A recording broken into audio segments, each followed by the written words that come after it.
que significa Salomão tirar a arca da aliança da sua casa e a colocar no templo? Vamos procurar entender o significado espiritual disto.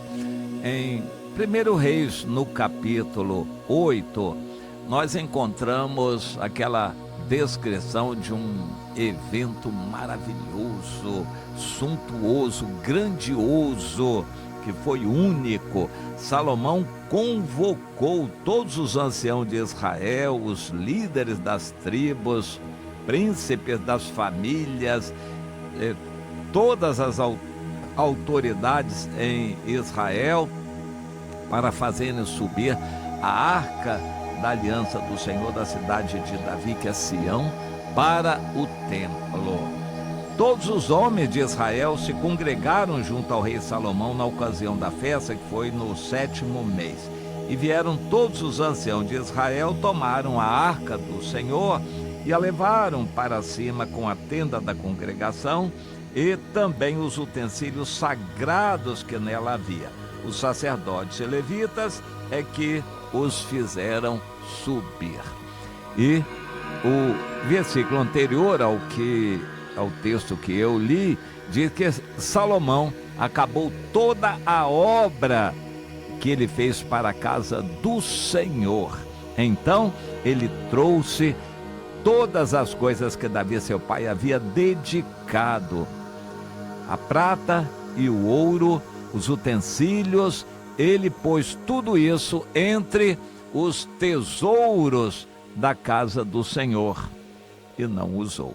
E então congregou todo o povo para a grande festa de fazer levar a arca e inclusive tudo que estava com a arca para ser guardado no templo. Deus tem nos alertado muito sobre isso. O próprio Salomão é instruído por Deus na oração, e foi algo muito sublime o que aconteceu. Ele entendeu: Deus não habita em templos feitos por mãos humanas. Ele mesmo entendeu, por isso ele pediu humildemente: Senhor, nós fizemos esse templo o melhor possível, com o que havia de melhor material no mundo, fizemos o melhor para o Senhor, mas reconhecemos que o Senhor não habita em templos feitos por mãos humanas. Então nós pedimos que o Senhor venha, por misericórdia, entrar nesse templo, onde nós vamos colocar a arca da aliança. Deus gostou da humildade de Salomão, da oração que ele fez, e a glória de Deus se manifestou ali, naquele templo. Salomão fez o melhor que havia no mundo e reconheceu que o melhor ainda não era nada diante de Deus, e pediu que por misericórdia Deus aceitasse. Deus veio e a glória dele encheu o templo, e aquele templo começou a ser usado. Bom, Salomão fez o templo com o que de melhor havia no mundo, em outros países, com o chefe de obra que era de outro país, dos fenícios lá de Tiro, com mão de obra escrava, com material importado lá das viagens comerciais que ele fazia, e o que Davi tinha consagrado, ele não usou, mas Deus usou. Você há de se lembrar que há uma profecia lá em Amós, no final de Amós, de que viria um tempo em que Deus levantaria o tabernáculo de Davi, que estava caído, e novamente iria usá-lo para que todos os homens pudessem buscar a Deus. Isto é uma profecia que se cumpriu na igreja, e o Tiago, irmão carnal de Jesus, teve essa revelação em Atos dos Apóstolos, no capítulo 15. Ele entendeu que esse tabernáculo de Davi reerguido é um cumprimento quando a gente está levando o evangelho ao mundo todo. Em todo lugar onde estiverem reunidos 2 ou 3 no nome de Jesus, ele está ali. Ali é um tabernáculo, a arca da aliança está ali, porque a arca da aliança hoje é o Espírito Santo.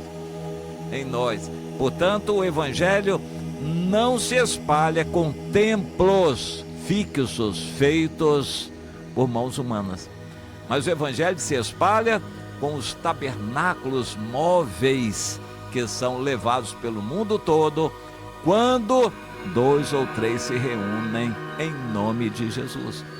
O espalhamento do evangelho é essencial para cumprir a vontade de Deus de levar a oportunidade ao mundo todo. Não o templo fixando a religião, mas o tabernáculo liberando a religião com reuniões móveis em todos os lugares no mundo todo, onde 2 ou 3 se reunirem para louvar ao Senhor. Você entende? Salomão ficou incomodado quando o pai morreu com aquela arca da aliança no quintal da casa dele.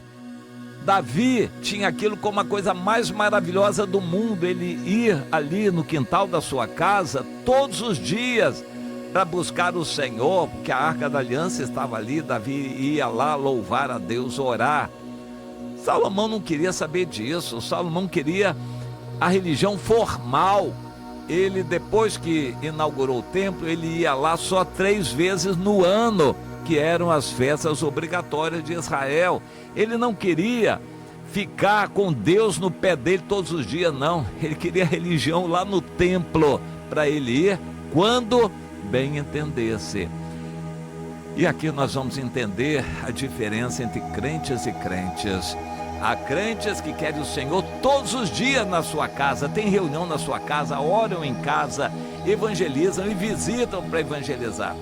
Há outros que são domingueiros, eles têm a semana toda para eles e não querem saber de nada de reunião em casa, porque eles estão muito ocupados.